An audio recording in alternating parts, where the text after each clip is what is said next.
Kenapa setiap kali kita membahas tentang komunisme, paham kiri atau membahas tentang PKI, orang sering kali salah paham tentang kita, seolah-olah kita membela PKI. Beberapa waktu lalu, saya bikin video sederhana tentang PKI yang berakhir dengan pemberontakan dan kekerasan. Di situ saya kasih penjelasannya, saya tuliskan sumbernya, bahkan di akhir videonya sudah jelas saya kasih disclaimernya. Namun di luar kendali saya, tetap ada saja yang salah paham.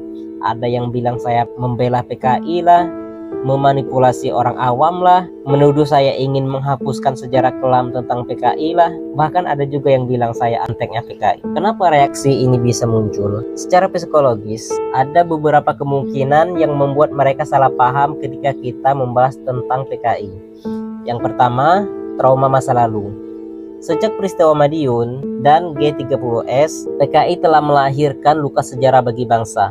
Luka itu tidak hanya dirasakan oleh korban langsung, tapi juga diwariskan ke generasi setelahnya. Dalam psikologi, hal ini disebut dengan trauma kolektif atau transmisi antar generasi.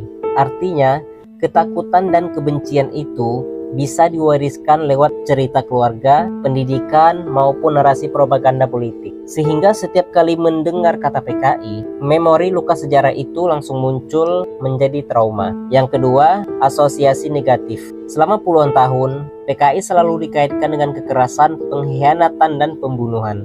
Akibatnya, ketika mendengar kata PKI, yang muncul dalam benak masyarakat adalah peristiwa berdarah. Dalam psikologi, ini dikenal dengan konsep classical conditioning, yaitu otak menghubungkan suatu kata atau simbol dengan perasaan tertentu, seperti perasaan takut, kemarahan, atau ketidakpercayaan yang mendalam. Ini dikarenakan pengalaman masa lalu yang buruk. Yang ketiga, bias kognitif. Banyak orang yang hanya menerima informasi yang sesuai dengan keyakinan yang lama, lalu menolak informasi yang berbeda. Dalam psikologi, ini disebut dengan confirmation bias. Karena sejak kecil, masyarakat kita selalu dicekoki dengan narasi bahwa PKI adalah kejahatan yang mutlak. Jadi setiap kali kita membahasnya secara objektif, langsung dicurigai sebagai bentuk pembelaan terhadap PKI. Nah, itu kalau kita lihat secara psikologis, teman-teman. Kalau di luar psikologis, ya mungkin tidak nonton sampai akhir kali.